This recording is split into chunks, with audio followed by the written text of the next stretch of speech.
السلام علیکم، کیسے ہیں آپ سب؟ امید ہے آپ سب خیریت سے ہوں گے۔ اگر آپ میرے چینل پر نیو ہیں تو کائنڈلی میرا چینل سبسکرائب کر دیں، ویڈیو کو لائک کر دیں، کامنٹ کر دیں، شیئر کر دیں۔ آئیے چلیے شروع کرتے ہیں جان کی ایپیسوڈ نمبر 6۔ عذرا جب گاؤں سے واپس آئی تو یہ ماجرا دیکھ کر بہت حیران ہوئی۔ آخر زرتاشا کی میرے ساتھ محبت دیکھ کر اسے رہا نہ گیا تو رابعہ سے کہہ ہی دیا، یہ بہت منحوس ہے، تم اپنی بچی اس کے پاس نہ بھیجا کرو ورنہ پچھتاؤ گی۔ جو بھی اسے پیار کرتا ہے یا اس کے قریب آتا ہے اپنی جان سے ہاتھ دھو بیٹھتا ہے۔ تمہاری ایک ہی بچی ہے، کیوں اس کی جان کی دشمن بن رہی ہو؟ میں ایسی باتوں پر یقین نہیں رکھتی، رابعہ نے خشک لہجے میں کہہ کر اس کا منہ ہمیشہ کے لیے بند کر دیا تھا۔ جواب میں عذرا نے بھی پھر کچھ نہ کہا تھا کہ رابعہ کے شوہر پرویز بھائی کے ساتھ ہی ہاسپٹل میں کام کرتے تھے، دونوں ڈاکٹر تھے اور اب دوست اور پڑوسی بھی۔ ایسے میں اگر عذرا کچھ کہتی تو پرویز بھائی خفا ہوتے، اس لیے عذرا چپ رہی، اور زرتاشا کی وجہ سے میرا وقت بھی کچھ اچھا ہی گزرنے لگا تھا۔ اب میں کالج سے آنے کے بعد اپنے کمرے میں بند ہونے کے بجائے اکثر رابعہ کے پاس چلی جایا کرتی تھی، اور جب میں واپس آتی تو اکثر زرتاشا بھی ضد کر کے میرے ساتھ ہی آ جاتی تھی۔ عذرا کے گاؤں سے واپس آنے کے چند روز بعد زبیدہ بھابی آئی تھیں اور مجھے سمجھاتے ہوئے کہا تھا، عائشہ، مجھے تمہارے چچا نے بھیجا ہے، وہ کہتے ہیں تم اس رشتے سے انکار مت کرو، اتنی لمبی زندگی اکیلی کیسے گزارو گی؟ عذرا کا رویہ تو تم دیکھ ہی رہی ہو کہ کیسا ہے، اور پھر عورت کب تک اکیلی رہ سکتی ہے؟ زمانہ بہت برا ہے، تم ہاں کر دو۔ انہوں نے خود بھی مجھے بہت سمجھایا مگر میں نے صاف انکار کر دیا کہ اب میں خود ہی کچھ سمجھنا نہیں چاہتی تھی، میں دوسری شادی کرنا ہی نہیں چاہتی تھی۔ زبیدہ بھابی میرے دکھوں پر خود بھی دکھی ہوتے ہوئے واپس گاؤں لوٹ گئیں۔ تاہم کبھی کبھی میں تنہائی میں سوچتی، کیا واقعی ابھی کوئی ایسا تیسرا شخص ہے جو میری زندگی میں آئے گا؟ کون ہوگا وہ اور کیسا ہوگا، جو مجھ جیسی ایسی منحوس عورت کو اپنائے گا اور پھر اپنی جان سے گزر جائے گا اور میری زندگی مزید عذاب کر جائے گا؟ نہیں، میں سختی سے اس خیال کو اپنے ذہن سے جھٹک دیتی، اب کوئی تیسرا شخص میری زندگی میں نہیں آئے گا، اب میں تقدیر کے چکر میں نہیں آؤں گی، اب میں اپنا ہر فیصلہ خود کروں گی۔ میں نے سوچ لیا اور میری ضد سے مجبور ہو کر بھائی جان نے اس رشتے سے انکار کر دیا۔ ان دنوں کالج میں دسمبر کی چھٹیاں تھیں اور رابعہ کے بھائی کی شادی بھی تھی، جس میں شرکت کے لیے وہ اپنے گاؤں چار سدہ جا رہی تھی۔ اس نے مجھے بھی اپنے ساتھ چلنے کی دعوت دی مگر میں نے انکار کر دیا، یہ سوچ کر کہ بھائی جان ناراض ہوں گے۔ میرے انکار پر جب رابعہ نے عذرا سے بات کی تو وہ نخوت سے بولی، میں تو خود چاہتی ہوں 4 دن تمہارے ساتھ جانے سے مجھے اس کی منحوس صورت دیکھنے سے نجات مل جائے، جس کو میں دیکھنے پر مجبور ہوں محض اس کے بھائی کی وجہ سے۔ وہ میری موجودگی کی پرواہ کیے بغیر کہہ رہی تھی، میری طرف سے پوری اجازت ہے، آپ لے جائیں اس کو، مگر میں نے پھر بھی انکار کر دیا۔ اسی رات جب پرویز بھائی آئے تو عذرا نے بتایا، رابعہ عائشہ کو اپنے ساتھ لے جانا چاہتی ہے بھائی کی شادی پر، مگر وہ جانے سے انکار کر رہی ہے۔ پھر تم کیا چاہتی ہو؟ بھائی جان نے منع حسن کو پیار کرتے ہوئے پوچھا۔ میرا خیال ہے وہ آپ کی وجہ سے نہیں جا رہی، آپ خود اس کو جانے کا کہہ دے تو ہو سکتا ہے وہ چلی جائے۔ عذرا ہر صورت مجھے بھیجنا چاہتی تھی۔ کیا بے وقوفی کی باتیں کرتی ہو، میرے ایسا کہنے سے وہ کیا سوئے گی بھی نہیں؟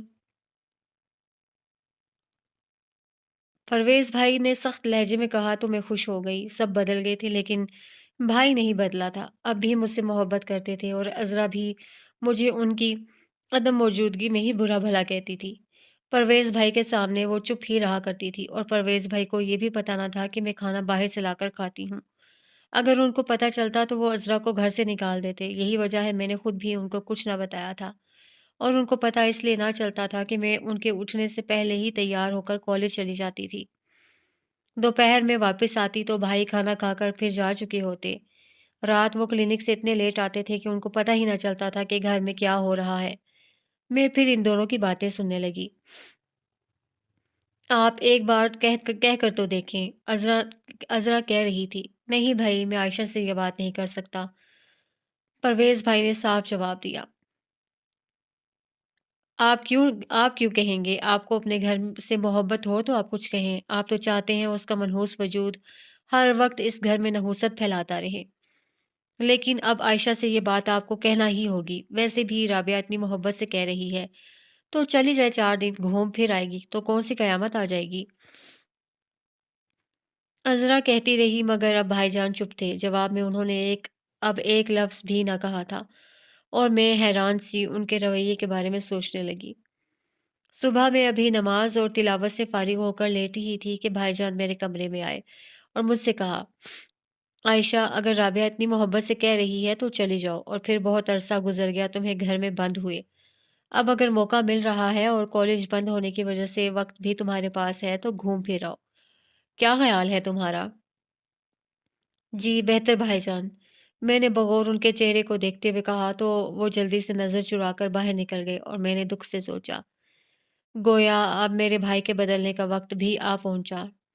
وہ جو عذرا کے منہ سے میرے خلاف ایک لفظ بھی سننا گوارا نہ کرتے تھے۔ گزری رات عذرا نے ان کے سامنے مجھے بہت کچھ کہا تھا اور بھائی جان چپ چاپ سنتے رہے تھے، آخر ایک دن تو ہونا ہی تھا۔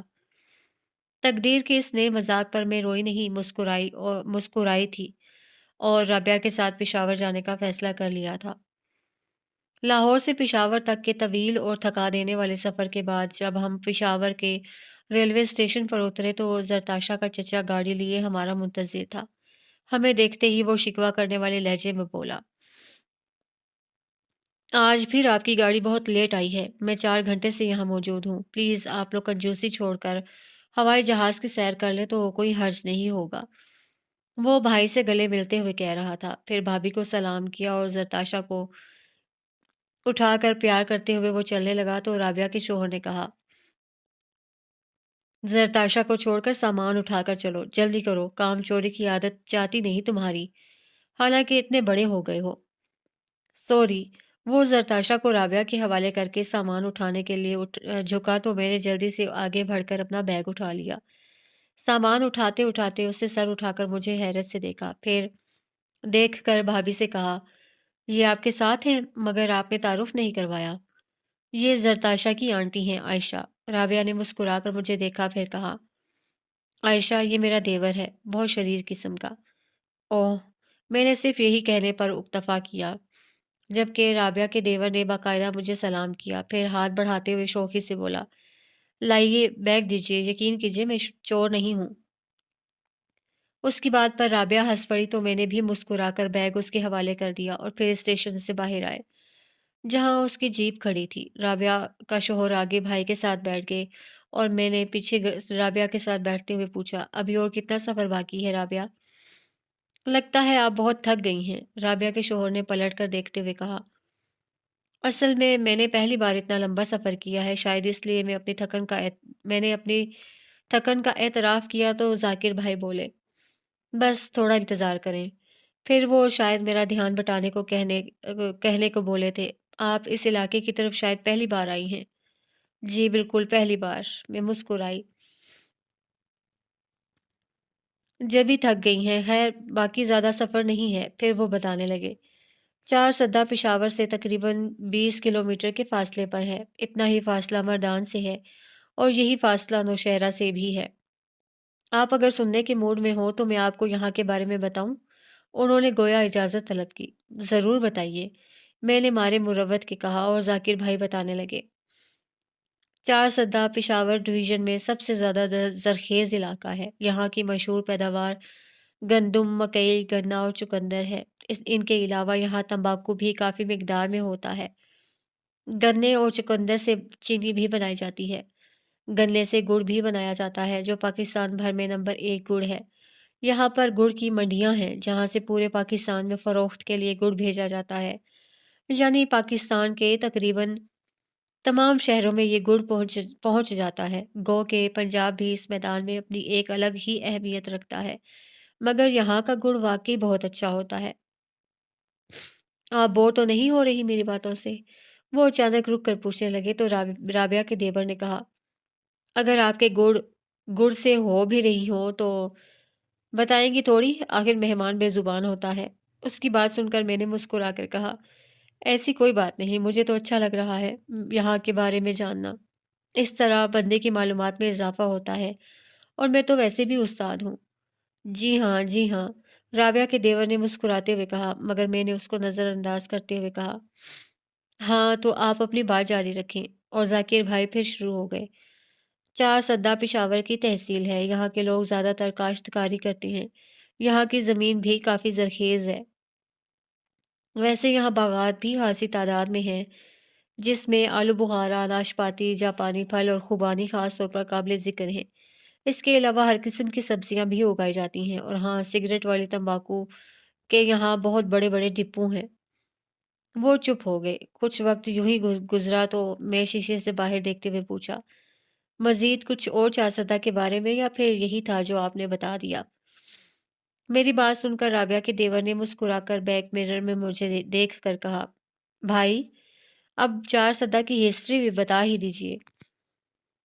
ذاکر بھائی نے گھرک کر اس کو تنبیہی نظروں سے دیکھا، پھر کہنے لگے، چار سدہ میں بدھ مت مذہب کے کافی کھنڈرات موجود ہیں، اور کھنڈرات کا ایک بازو تخت بھائی تک پھیلا ہوا ہے، جو کہ اس زمانے میں بدھ مت کا مرکز ہوا کرتا تھا۔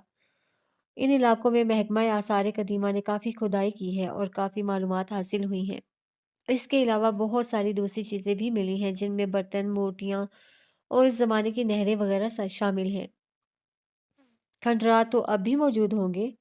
میں نے دلچسپی ظاہر کرتے ہوئے پوچھا، حالانکہ یہ ایک احمقانہ بات تھی۔ ظاہر ہے جب کھدائی ہوئی ہے تو کھنڈرات بھی ہوں گے۔ ظاہر ہے اب صرف کھنڈرات ہی تو ہیں، وقت گزر جاتا ہے اور یاد چھوڑ جاتا ہے۔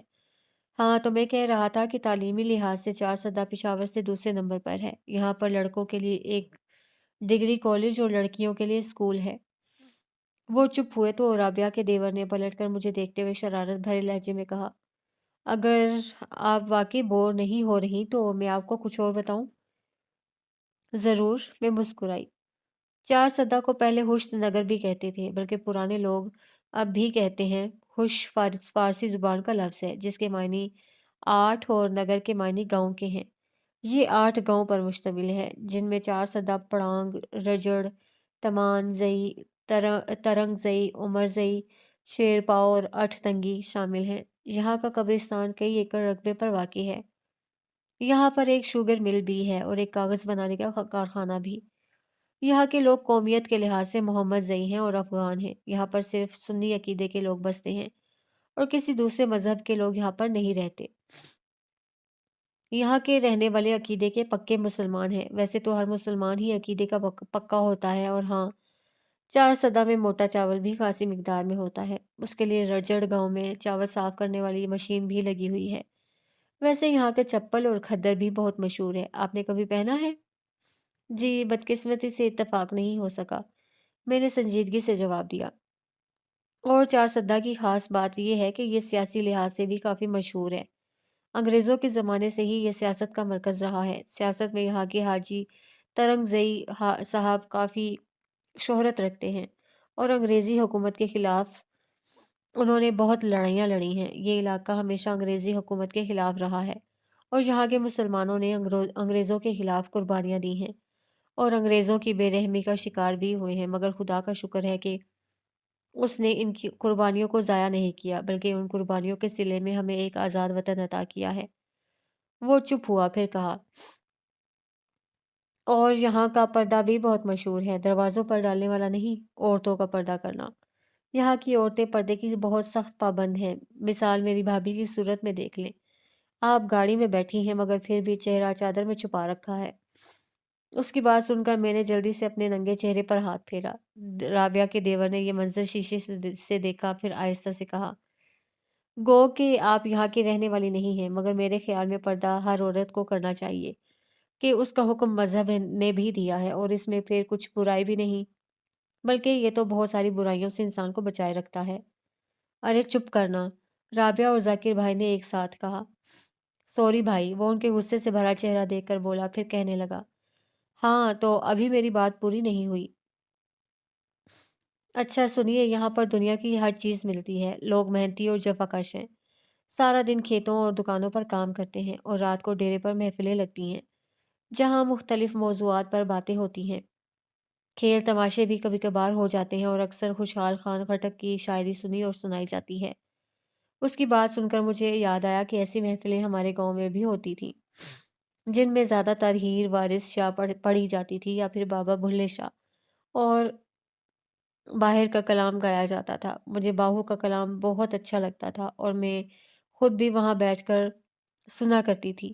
یہ تب کی بات ہے جب میں بہت چھوٹی تھی، گھر سے باہر اکیلے آنے جانے پر کوئی پابندی نہیں تھی اور اکثر ابا بھی مجھے ساتھ لے جاتے تھے۔ ویسے یہاں کے بہت زیادہ مرد باہر کے مختلف ملکوں میں کام کر رہے ہیں۔ رابعہ کا دیور اپنی بات جاری رکھتے ہوئے کہہ رہا تھا، اور اہم بات یہ کہ یہاں پر پانی کا کوئی مسئلہ نہیں ہے کیونکہ ادھر کافی دریا بہتے ہیں جن میں سے زیادہ سوات سے نکلتے ہیں، اور ایک دریا کابل سے بھی نکلتا ہوا ادھر آتا ہے جس پر حکومت نے وارسا ڈیم بنایا ہوا ہے۔ اور اب یہاں کی خاص بات، کیونکہ اس خاص بات کے بغیر ان علاقوں کی کہانی مکمل ہی نہیں ہوتی۔ وہ 1 منٹ رکا، پھر بولا، اور وہ ہے یہ کہ یہاں پر ہر قسم کا اسلحہ ملتا بھی ہے اور استعمال بھی ہوتا ہے۔ مطلب لوگ اپنی حفاظت کے لیے کافی تعداد میں اسلحہ اپنے پاس رکھتے ہیں اور وقت بے دریغ استعمال بھی کرتے ہیں۔ گو کے تعلیم کی وجہ سے یہ دشمنیاں خاصی حد تک کم ہو گئی ہیں کہ تعلیم نے لوگوں کو شعور دیا ہے، سمجھداری دی ہے۔ پھر بھی اکا دکا واقعات ہوتے ہی رہتے ہیں۔ ویسے ایک بات ہے، اب گولیاں کسی خاص بات پر ہی چلتی ہیں، چھوٹی موٹی دشمنیاں لوگ نظر انداز کر دیتے ہیں، ورنہ پہلے تو آپ اگر راستے میں چلتے کسی کو یوں ہی نظر بھر کر دیکھ لیتے تھے تو وہ خفا ہو کر 2 منٹ بعد آپ کو ختم کرنے آ پہنچتا تھا، مگر اب ایسا نہیں ہوتا۔ ویسے یہاں کے لوگ کافی خوشحال ہیں، مگر مکان زیادہ تر مٹی کے ہی بناتے ہیں، اور یہاں آپ کو زیادہ تر مٹی کے مکان ہی نظر آئیں گے۔ لیجئے، مکانات کا سلسلہ شروع ہو گیا، اب دیکھتی جائیں۔ کہہ کر وہ چپ ہو گیا، گویا 4 سدہ کی کہانی ختم ہو گئی تھی۔ آپ کا مطلب ہے 4 سدہ آ گیا؟ میں نے خوشی بھرے لہجے میں کہا، کیونکہ ان کی باتوں میں وقت گزرنے کا احساس ہی نہ ہوا تھا اور یہ بات چیت شاید انہوں نے شروع بھی اسی لیے کی تھی۔